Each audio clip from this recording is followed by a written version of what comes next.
ഞാൻ കുറെ ചിരിച്ചു ഇതൊക്കെ കേട്ടെ. ഈ കേരളത്തിലെ മുസ്ലിയാക്കന്മാരെന്തിനാ ഇതിനൊക്കെ മറുപടി പറയുന്നത്? എനിക്ക് അറിയാൻ പറ്റുന്ന ചോദിക്കണം. അസ്സലാമു അലൈക്കും വറഹ്മത്തുള്ളാഹി വബറകാതുഹു. സ്നേഹാദരണീയരായ സഹോദരങ്ങളെ, സുഹൃത്തുക്കളെ, പുതിയങ്ങാടി നേർച്ചയ്ക്കിടെ ആന ഇടഞ്ഞ് ഒരാൾക്ക് ദാരുണമായ അന്ത്യമുണ്ടായി. ധാരാളം ആളുകൾക്ക് പരിക്കും പറ്റിയിരിക്കുകയാണ്. അതുമായി ബന്ധപ്പെട്ട വാർത്തകളും ചർച്ചകളുമൊക്കെ സമൂഹമാധ്യമങ്ങളിലും മീഡിയകളിലും നിറഞ്ഞു നിൽക്കുകയാണ്.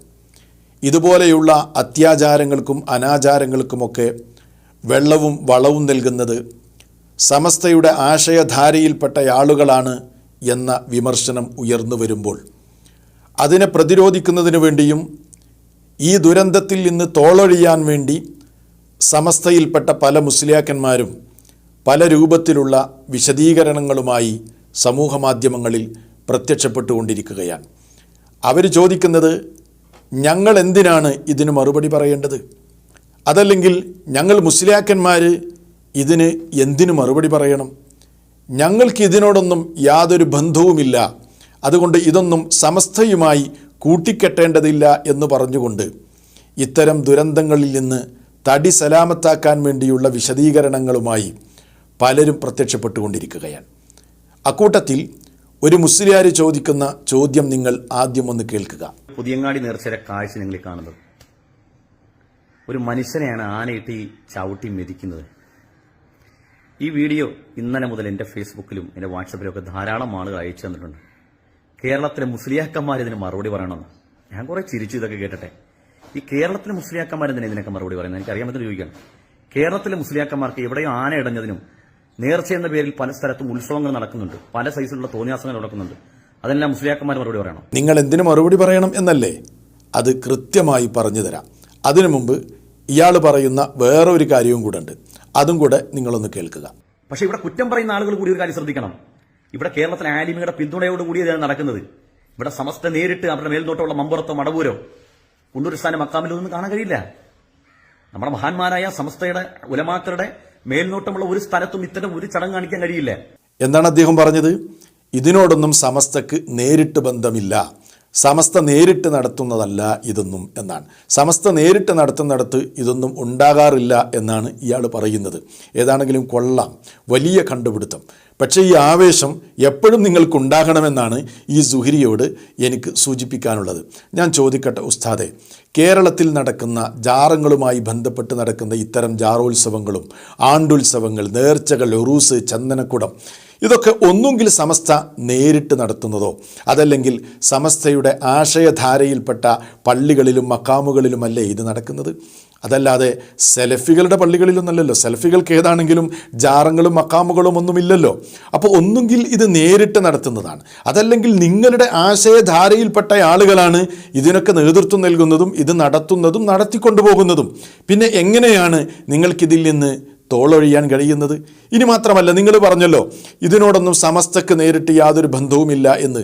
ശരിയായിരിക്കാം, നിങ്ങളുടെ വാദം ഞാൻ വാദത്തിന് വേണ്ടി അംഗീകരിച്ചു തന്നാൽ ഞാൻ പറയട്ടെ, ഇത്തരം ഉത്സവങ്ങളിലും ആണ്ടുത്സവങ്ങളിലുമൊക്കെ നടക്കുന്ന പേക്കൂത്തുകളില്ലേ, അനാചാരങ്ങളില്ലേ, ഈ ആണ്ടുത്സവങ്ങൾ തന്നെ അനാചാരമാണ്, അത് വേറെ വിഷയം. ഇനി ഇതിൽ നടക്കുന്ന പേക്കൂത്തുകളില്ലേ, ആ പേക്കൂത്തുകൾക്ക് സമസ്ത പച്ചക്കൊടി കാണിച്ചിട്ടില്ലേ? നിങ്ങൾക്ക് നിഷേധിക്കാൻ കഴിയുമോ? നിങ്ങൾക്ക് ഇതിനെ നിഷേധിച്ച് തള്ളാൻ സാധിക്കുമോ സുഖിരി? അതിന് നിങ്ങൾക്ക് ആർജവമുണ്ടോ എന്ന് ഞാൻ ഈ സന്ദർഭത്തിൽ നിങ്ങളെ വെല്ലുവിളിക്കല്ല, പക്ഷെ നിങ്ങളോട് ചോദിക്കാൻ. ഈ നടക്കുന്ന പേക്കൂത്തുകൾക്കെല്ലാം സമസ്ത പച്ചക്കൊടി കാണിച്ചിട്ടുണ്ട്, ഫത്വ കൊടുത്തിട്ടുണ്ട്. ആർക്കും നിഷേധിച്ച് തള്ളാൻ കഴിയില്ല. ഇപ്പം ഉണ്ടായ പ്രശ്നം എന്താണ്? ആന ചവിട്ടിക്കൊന്നതല്ലേ. ആന ഒരു മനുഷ്യനെ ചവിട്ടി അയാളുടെ ജീവൻ പോയി.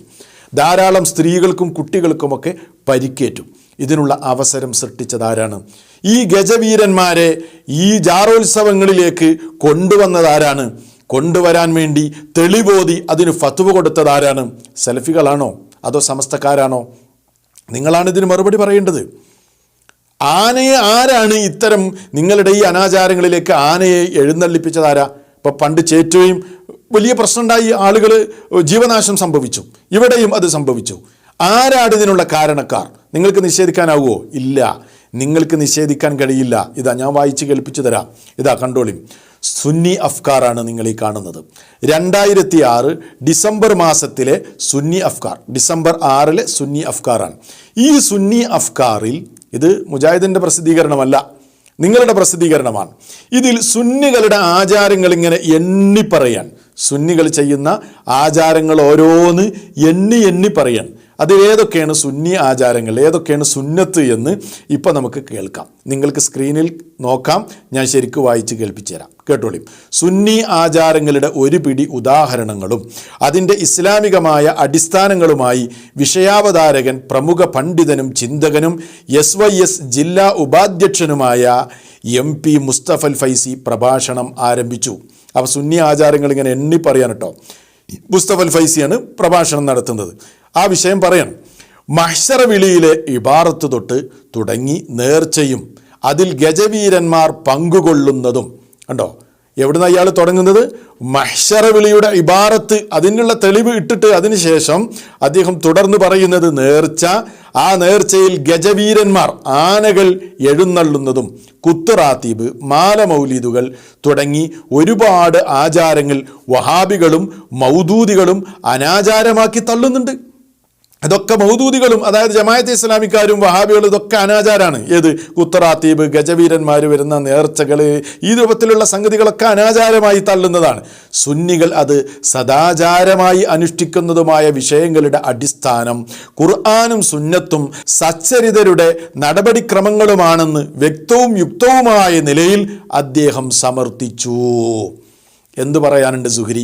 അപ്പം ഇതിൽ സുന്നി ആചാരങ്ങൾ എണ്ണിപ്പറയുന്ന കൂട്ടത്തിൽ ഗജവീരന്മാരെ നേർച്ചകളിൽ കൊണ്ടുവരിക എന്നത് ഖുർആൻ കൊണ്ടും സുന്നത്ത് കൊണ്ടും സലഫുകളുടെ നടപടിക്രമങ്ങൾ കൊണ്ടും അദ്ദേഹം സമർത്ഥിച്ചു എന്നത് സുന്നി അഫ്കാറിലാണ് നിങ്ങൾ എഴുതി വച്ചിട്ടുള്ളത്. അപ്പം എന്തായി?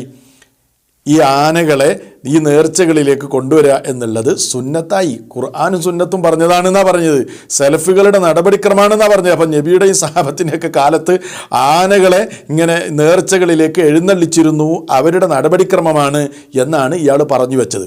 എന്നിട്ട് സുഹരി വന്ന് ചോദിക്കുകയാണ്, ഇതിലൊക്കെ ഞങ്ങളെന്തിനാണ് മറുപടി പറയുന്നത്? ഞങ്ങൾക്കെന്ത് ഉത്തരവായി? ഈ ആന ചവിട്ടിക്കൊന്നതിന് നിങ്ങളെപ്പോലെയുള്ള മുസ്ലിയാക്കന്മാർ ഈ സമൂഹത്തിൻ്റെ മുമ്പിൽ മറുപടി പറഞ്ഞേ പറ്റൂ. നിങ്ങളാണ് ഇത് ജനങ്ങൾക്ക് പഠിപ്പിച്ചു കൊടുത്തത്. നിഷേധിക്കാനാകുമോ നിങ്ങൾക്ക്? ഇല്ല, കഴിഞ്ഞിട്ടില്ല. കണ്ടോ, 1990 നവംബർ 21 അൽ മുബാറക് മാസിക നിങ്ങളുടേതല്ലേ? നിങ്ങളുടേതാണ്. ഇതിൽ ആന അനാചാരമല്ല ആചാരമാണ് എന്നാണ് പറയുന്നത്. നിങ്ങൾക്ക് സ്ക്രീനിൽ കാണാം. നേർച്ചയിലെ അനാചാരങ്ങൾ ചർച്ച ചെയ്യണം. നേർച്ചയിൽ ഏതൊക്കെയാണ് അനാചാരങ്ങൾ എന്നാണ് ചർച്ച ചെയ്യുന്നത്. ആ നേർച്ചയിലെ അനാചാരങ്ങളിലെ കാര്യങ്ങൾ പറയുമ്പോൾ അതിലെ ആചാരങ്ങൾ എന്തൊക്കെയാണെന്നാണ് പറയുന്നത്. ശ്രദ്ധിച്ചു കേട്ടോ. തുടിയൊഴിച്ചുള്ള ചെണ്ടകൾ, ദഫ്, അതേപോലെ കൊടി, ശീരണിക്കൊട്ട, ആന എന്നിവ അനാചാരങ്ങളല്ല. അപ്പോൾ ഈ എണ്ണത്തിൽ എന്തും കൂടെ കൂട്ടി? ആന അനാചാരമല്ല എന്നാ പറയുന്നത്. തുടിയൊഴിച്ചുള്ള ചെണ്ട, ദഫ് ഓരോന്നെണ്ണാണ്. അക്കൂട്ടത്തിൽ അനാചാരങ്ങളല്ലാതെ എണ്ണിയത് എന്താണ്? ആന. അപ്പം ആന അനാചാരമല്ല. നിങ്ങൾക്കെങ്ങനെ തോളൊഴിയാൻ കഴിയും? കഴിയൂല. മാത്രമല്ല, നിങ്ങളുടെ കൂട്ടത്തിൽ മുഖാമുഖം നടത്തി വലിയ ഗീർവാണ പ്രസംഗം നടത്തുന്ന അലവി സഖാഫിയില്ലേ, അദ്ദേഹം ചോദിക്കുന്നത് എന്താണ്? ആനക്കെന്താ കുഴപ്പമെന്നാ ചോദിക്കുന്നത്. കേട്ടു നോക്ക് സുഹരി നിങ്ങൾ. ആനക്കെന്താ കുഴപ്പം? ആന എന്ന് പറഞ്ഞ ഹറാമെന്ന് അറിയിക്കുന്നുണ്ടോ? ഖുർആനിൽ പറഞ്ഞു ആനനെ തൊടാൻ പാടില്ല, കാണാൻ പാടില്ല, ഉപയോഗിക്കാൻ പാടില്ല. ഇല്ല. കേട്ടില്ലേ? ആനക്കെന്താ കുഴപ്പമെന്നാ ചോദിച്ചത്. ആനയുടെ കുഴപ്പം ഇപ്പം നിങ്ങൾ മനസ്സിലാക്കിയില്ലേ? ആനയുടെ കുഴപ്പം നിങ്ങൾ എന്നെ വീഡിയോ ഇട്ട് ജനങ്ങൾക്ക് കാണിച്ചു കൊടുത്തില്ലേ? ഇവിടെ ഉണ്ടാക്കിക്കൊണ്ടിരിക്കുന്ന ദുരന്തം. അപ്പൊ ആന അത് നിങ്ങളാണ് സുന്നത്താക്കിയത്. സുന്നത്ത് ജമാഅത്തിന്റെ ആചാരങ്ങളിൽ ആനയെ നിങ്ങളാണ് എണ്ണിയത്. നിങ്ങളാണ് അതിന് ഖുർആനിൽ നിന്നും സുന്നത്തിൽ നിന്നും തെളിവ് ഉദ്ധരിച്ചത്. ആ ആന ചവിട്ടിയിട്ടാണ് ഒരാൾ ഇവിടെ മരിച്ചത്. ഇനിയും എത്ര ആളുകൾ മരിക്കാൻ പോകുന്നു? എന്നിട്ട് നിങ്ങൾ സോഷ്യൽ മീഡിയയിൽ വന്ന് ഗീർവാണ പ്രസംഗം നടത്തേണ്ടത് ഞങ്ങൾക്കും സമസ്തക്കാർക്ക് മുസ്ലിയാക്കന്മാർക്ക് ഞങ്ങളെങ്ങനെ മറുപടി പറയും? ഞങ്ങളെങ്ങനെ ഇതിന് ഉത്തരവാദികളാകും? ഞങ്ങളിതിനെ വിമർശിച്ചിട്ടുണ്ട് എന്നല്ലേ നിങ്ങൾ പറയുന്നത്? എന്ത് സത്യസന്ധതയാണ് നിങ്ങൾ പറയുന്നത്? ഇനി മാത്രമല്ല, ഇനി നേർച്ചകളിൽ നടക്കുന്ന വേറെ എന്തൊക്കെയാണ്? നേർച്ചകളിൽ ചെണ്ടമുട്ട് നടക്കുന്നു, കുഴൽ വിളി നടക്കുന്നു, വെടിമരുന്ന് പ്രയോഗം നടക്കുന്നു. അതിൻ്റെയൊക്കെ ഇസ്ലാമിക മാനം എന്താണ്? നിങ്ങൾ പറഞ്ഞിട്ടുണ്ട്, നിങ്ങൾ ജനങ്ങൾക്ക് പഠിപ്പിച്ചു കൊടുത്തിട്ടുണ്ട്, നിങ്ങൾ ഫത്വ ഇറക്കിയിട്ടുണ്ട്. ഇതാ നിങ്ങൾ ഈ കാണുന്ന ബുക്ക് ആണ്ടു നേർച്ചയും ചില അപവാദങ്ങളും.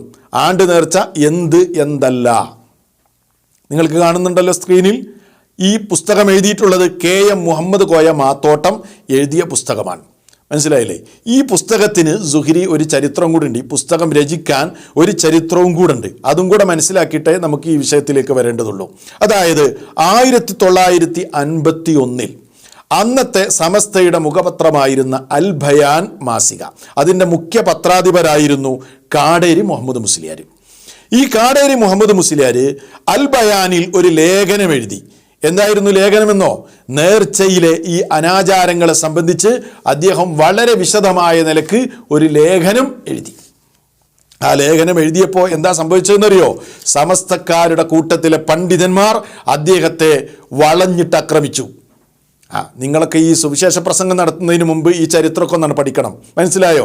നേർച്ചയിൽ നടക്കുന്ന ഈ തോന്നിവാസങ്ങൾക്കെതിരെ ശക്തമായി കാടേരി മുഹമ്മദ് മുസ്ലിയാർ ശബ്ദിച്ചപ്പോൾ, അൽ ബയാൻ മാസികയിൽ അതിൽ ലേഖനം എഴുതി ശബ്ദിച്ചപ്പോൾ അദ്ദേഹത്തെ വളഞ്ഞിട്ട് അന്നത്തെ മുസ്ലിയാക്കന്മാർ നിശിതമായി വിമർശിച്ചു. അതായത് സമസ്തയുടെ കൂട്ടത്തിൽ നിന്ന് ആരെങ്കിലും ഒരു പണ്ഡിതന് ഇത്തരം തോന്നിവാസങ്ങളെ എതിർത്താൽ നിങ്ങളുടെ കൂട്ടത്തിലെ പണ്ഡിതന്മാർ തന്നെ അദ്ദേഹത്തെ വളഞ്ഞിട്ട് ആക്രമിക്കും. അവസാനം കാടേരി അൽ ബയാനിൽ നിന്ന് രാജിവെച്ച് പുറത്തു പോകേണ്ടി വന്നു. മാത്രമല്ല, അവസാനിക്കുന്നില്ല. കാടേരി അൽ ബയാനിൽ എഴുതിയ ലേഖനത്തിനും മറുപടിയായി അദ്ദേഹത്തിൻ്റെ ആശയത്തെ ഗണ്ണിക്കാനാണ് നിങ്ങൾ ഈ സ്ക്രീനിൽ കണ്ടുകൊണ്ടിരിക്കുന്ന ആണ്ട് നേർച്ചയും ചില അപവാദങ്ങളും എന്ന, അഥവാ ആണ്ട് നേർച്ച എന്തല്ല എന്ന ഈ പുസ്തകം രചിക്കാനുള്ള കാരണം. അതാണ്. നിഷേധിക്കാൻ കഴിയോ? നിഷേധിക്കുകയാണെങ്കിൽ ഞാൻ അതിൻ്റെ ഓരോ തെളിവുകളും നിങ്ങൾക്ക് കാണിച്ചു തരാം. ഇനി ഇതിൽ ഇന്ന് കാണുന്ന നിങ്ങൾ ഈ കൊണ്ടു നടക്കുന്ന ഉത്സവങ്ങളില്ലേ, അതിൽ നടക്കുന്ന ഈ ചെണ്ടമുട്ടും കുഴൽ വിളിയും കരിവരുന്ന പ്രയോഗങ്ങളും അതിൻ്റെയൊക്കെ ഇസ്ലാമിക മാനം പറയുകയാണ്. ഇതാ കേട്ടോളി, നിങ്ങൾക്ക് സ്ക്രീനിൽ കാണാം. ചെണ്ടമുട്ട്, കൂബത്ത് ബ്രാക്കറ്റിൽ തുടി ഒഴികെയുള്ള എല്ലാ ചെണ്ടമുട്ടുകളും ഹലാലാണെന്നതിൽ റാഫിഈ ഇമാമും നവവി ഇമാമും ഒത്തിരിക്കുന്നു എന്ന് മിൻഹാജിലും അതിൻ്റെ ശറആയ തുഹ്ഫ, നിഹായ, മുഗ്നി, സിറാജുൽ വഹാജ് മുതലായവകളിലും പറഞ്ഞിരിക്കുന്നു. മൻഹജിൻ്റെ ഹാഷിയയിൽ അല്ലാമത്തുൽ ബുജൈരിമി തുടിയല്ലാത്ത എല്ലാ ചെണ്ടകളും ഹലാലാണെന്നാണ് നിയമം എന്നും പറഞ്ഞിട്ടുണ്ട്. ഇപ്പം എന്തായി?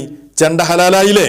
ചെണ്ട നിങ്ങൾക്ക് ഹലാലായില്ലേ? നിങ്ങളാണ് ഫത്വ കൊടുക്കുന്നത്. ഇതാ, ഷെയ്ഖന്മാരുടെ മക്ബറ സ്ഥലത്ത് വെച്ച് ചെണ്ടമുട്ട് ജായിസോ മക്റൂഹോ ഹറാമോ വിലങ്ങേണ്ടതോ എന്ന് അല്ലാമത്തു റംലി തങ്ങളോട് ചോദിക്കപ്പെട്ടതിന് തുടിയല്ലാത്ത എല്ലാ ചെണ്ടമുട്ടുകളും ഹലാലാകുന്നു എന്നാണ് ഫത്വ കൊടുത്തത് എന്നാണ്.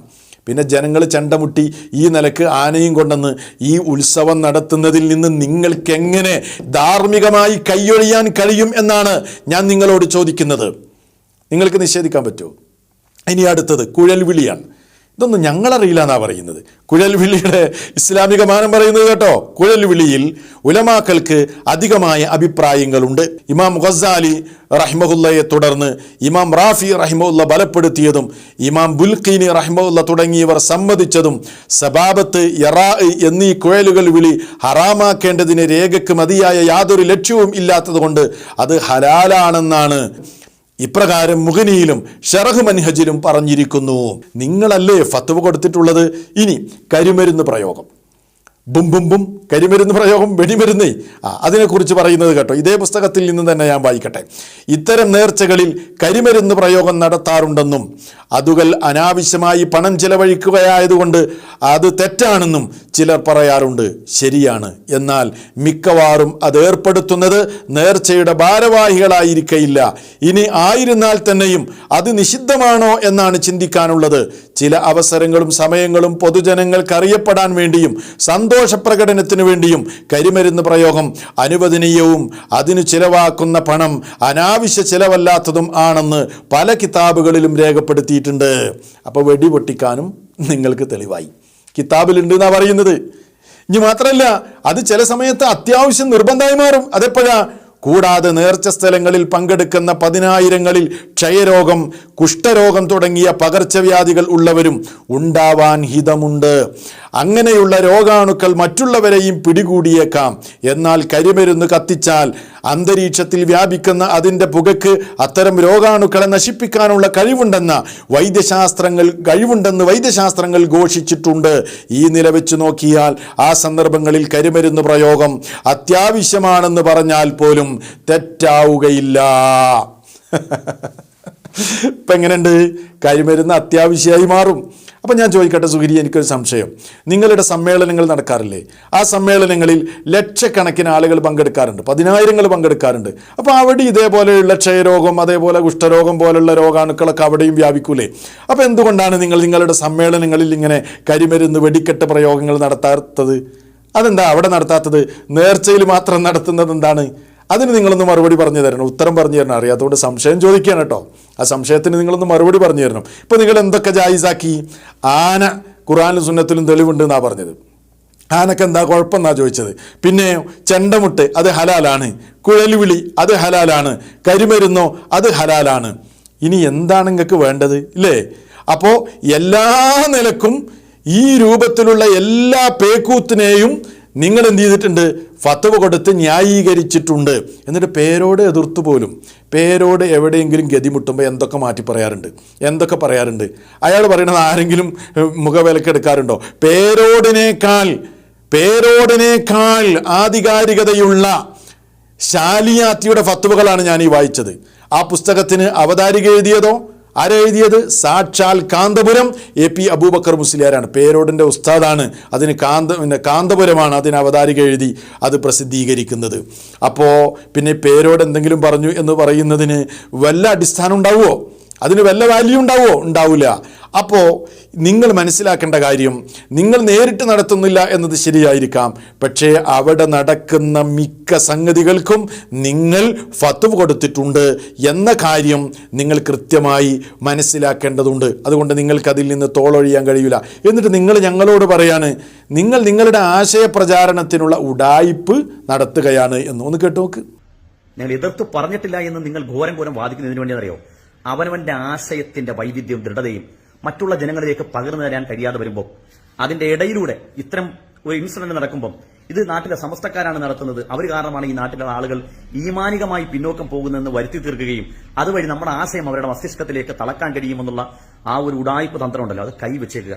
ഉഡായിപ്പല്ല സുഹരി, ഇപ്പൊ മനസ്സിലായില്ലേ? നിങ്ങൾക്കിതിലുള്ള റോൾ എന്താണ് എന്ന് നിങ്ങൾക്ക് മനസ്സിലായില്ലേ? അതുകൊണ്ട് നിങ്ങളുടെ ഈ പ്രസിദ്ധീകരണങ്ങളൊക്കെ നിങ്ങൾ തിരുത്തുമോ? നിങ്ങളുടെ ഈ ഫത്വകളൊക്കെ നിങ്ങൾ തിരുത്തുമോ? ഇത് നിങ്ങൾ പ്രചരിപ്പിച്ചില്ലേ? ഇത് സാധാരണക്കാരായ ആളുകൾ വായിച്ചില്ലേ? അവർ മനസ്സിലാക്കി. അതുകൊണ്ട് അവരത് പ്രാവർത്തികമാക്കി. അവരെന്ത് ചെയ്തു? ആനയെ വിളിക്കാൻ തുടങ്ങി. ആന ഗജവീരന്മാരും ചെണ്ടമുട്ടും പിപ്പിവിളിയും അതേപോലെ കരിമരുന്നൊക്കെയായി അവർ ആഘോഷം തിമിർത്താടി ആഘോഷിച്ചു. അതിനവർ കാശ് ചെലവഴിച്ചു അല്ലേ? നിങ്ങളുടെ കൂട്ടത്തിലെ ആൾക്കാരല്ലേ ഇതിനെ പ്രോത്സാഹിപ്പിക്കുന്നത്? നിങ്ങൾക്കറിയാവുന്ന കാര്യമാണല്ലോ, നിങ്ങൾ സംബന്ധിച്ചതല്ലേ. കേൾക്കൂ. ഈ മാഫിയകളെ പ്രോത്സാഹിപ്പിക്കുന്ന ആരാ?